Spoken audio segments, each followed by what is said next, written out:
Hello and welcome to Cask Theology, a channel about theology and beer. The topic of today's video is an old school beer that you don't see very much of now, and that's the style known as mild. So let's get right into it. The first milds that we know of appeared in the 1700s, so way before the pale ale and the lager showed up, about 100 years or so.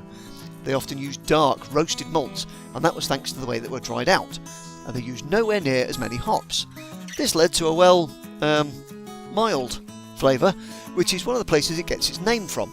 However, back then the way it got into pubs also contributed to its name, as mild was another way of saying fresh. Beer didn't keep well back then, especially with a lack of hops to act as preservatives. Mild was shipped out to pubs almost as soon as it was ready, and because beer contains live ingredients that are still doing their thing after leaving the brewery, it was essential to get the beer on sale before the process of fermentation started to change the flavours towards a sour, bitter vibe. And since pasteurisation and proper refrigeration wouldn't turn up for ages, getting it to the pub was top priority for both brewers and landlords, especially since demand for mild was quite high. So, as before, let's get into the kitchen and have a look at some milds. Welcome back to the Cask Theology kitchen, and today we've got two milds to show off. So, we have got, let's just get some glasses in here.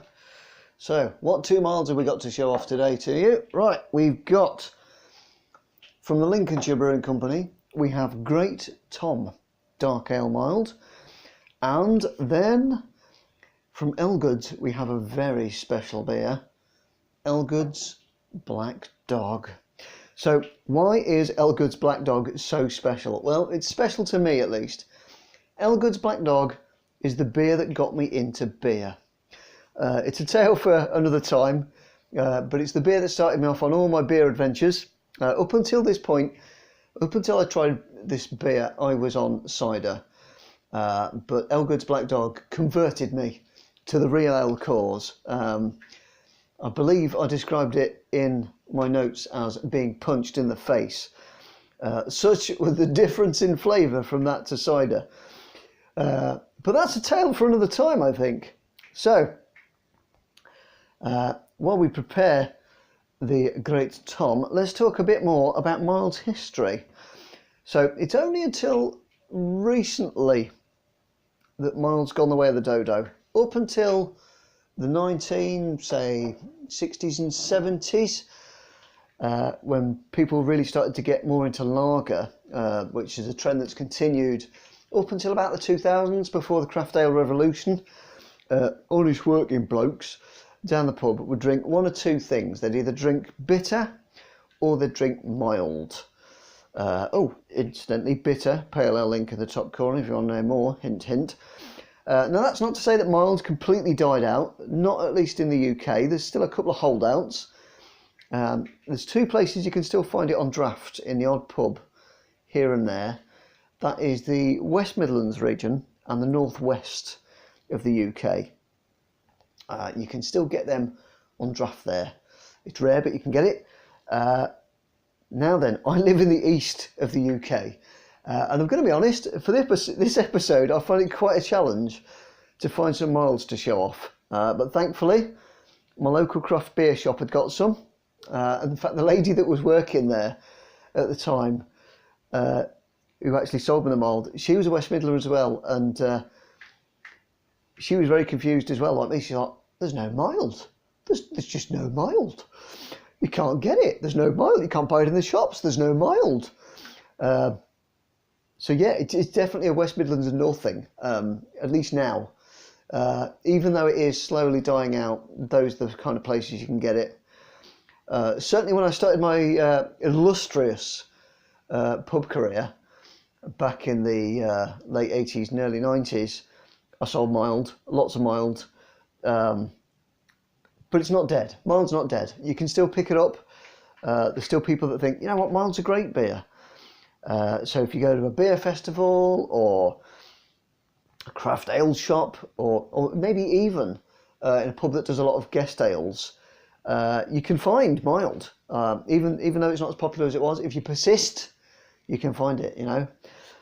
So, first beer, we've got the Old Tom, obviously.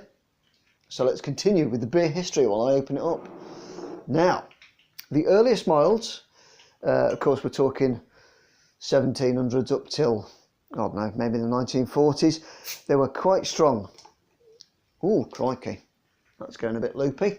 They're a lot like IPAs in their strength. The IPAs, of course, were quite strong. Milds were quite strong. They were about 6% to start off with. Oh, look at that. There we go. They're about 6%, but it was only till World War II that this changed. Thanks to rationing and stuff, they went down a lot in volume. So nowadays, milds tend to sit in a very sessional range. And by sessional, I mean between 3 and 4%. So, great Tom, I don't know if you can tell it from this crappy old camera of mine, but it's 3.7%. The Elgood's Black Dog, that's 3.6. So they're not strong. You can have a few of them and you're not going to fall over. However, you can still get those odd holdouts that will brew mild back to its original flavours of, say, 6%. Now, let's have a look at the colours of mild. Look at that. Yes, you can notice that this is very much not like the pale ale. It's complete opposite, in fact. Look at this dark colour. And that's the work of the dark roasted malts. The malts that are basically roasted. That's not to say, however, that all mild has got to be dark. In fact, recently, just this year, I went to a beer festival where I tried a mild which used paler malts. And these paler malts made it look a lot more like a pale ale. However, that said, this particular beer, they'd stuck rhubarb flavour in it, so I wasn't fond of that at all. So, that's our first mild. Just take a note of the dark colour. Very, very different to a pale ale. Very, very rich, almost ruby colour in your mild. So, I'm going to remove these now, and then we're going to go and have a look at some Black Dog by Elgood's. Right, so it's time for some Elgood's Black Dog. Let's get my glass right there. And with the Black Dog, I'm going to share something that happened quite a lot in my career, and that's beer cocktails. Yes, beer cocktails. You heard me right. It was a thing in the 1980s. It's a thing in the 1990s. Doesn't really happen nowadays. If you've ever had a snake bite, or if you ever heard someone say snake bite, that was the kind of beer cocktail. That's the most popular one that I get requests for today. But of course, back in the early 90s, late 80s, lager and cider, they weren't as popular as they were. So people mixed other stuff.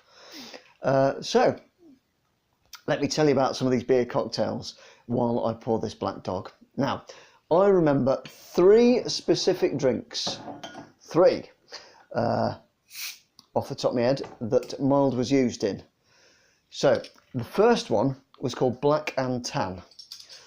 Now, Black and Tan referenced the 2 colours of the different beer. You had your mild, which was the more browny colour, and then they had the tan, which was more of a stouty sort of thing. So basically, a Black and Tan was a mild and a stout. It was generally some sort of mild that was on draft, and generally something like Guinness. Guinness was the most popular one I did, Black and Tan. Obviously nowadays, don't serve it at all. Oh, look at that colour. So, yeah, the Black and Tan. Then there was the Brown and Mild, which was another famous one in the West Midlands. Now, Brown and Mild was a pint of mild, well, half a mild, and a bottle of brown ale, which the customer then mix. So what you do is you pour half a mild, and then you give them a bottle of brown ale, and then they mix them together, unless they wanted you to mix it. Man's Brown was the most popular one to use for that one. I'll see if I can get a picture of the Man's Brown up on the screen. And then finally, we'd got a pint of mix, or mixed, depending on which pub you're in. Now Pint of Mixed was basically, again, half of mild and half a bitter this time round. And those were the three sort of concoctions that drinkers would have with their mild to create sort of like a new flavour or a new sort of fusion of the two beers. I mean, of course, nowadays, like I said, Snakebite is the most popular one, which is half a cider and half a lager. But there we go. That's Black Dog. This is the beer that got me to beer. Look at that colour. That is as black as night, and it tastes like a punch in the face. So, looking at these two beers, you can see the general characteristics. It's a very dark ale, completely not like a pale ale at all, very dark. The taste is, as the name implies, it's very mild. It's not bitter at all. It's very drinkable. You can sort of neck a couple of these, as well as the alcohol content. It's not very strong, so you can have a few after work. Also, bonus fact, because of the sugars and things contained in mild, they were actually sort of the world's first isotonic drink, because they'd actually replenish a lot of workers' salts and sugars and stuff, which is another really interesting thing. So there's your bonus fact. But there we've got it. We've got two milds. Let's just stick them next to each other. And you can see mild is pretty much this kind of dark colour. You can't see through it. If you can, it's a very sort of ruby, sort of really dark brown colour to it. So now you know what a mild looks like. And I challenge you to go out there and find some. Yeah, that's it. Go out and find some. Go and find some mild. It's a smooth, easygoing taste. Go find out for yourself why it was one of the most popular drinks for hundreds of years, up until lager showed up in the 1870s. So that's it from the Cask Theology kitchen, and we hope to see you soon. Thanks for watching. I hope you learned something about mild today. Why not do all the usual like, share, subscribe things, and stay tuned for more theology and beer. Maybe check out the video on pale ales I did. As always, some links in the description down there for a bit more reading, and stay tuned for the next in the series of What Is, where I'll be asking the question, what is porter? So, until then, grab a drink, possibly even a mild, and keep asking questions.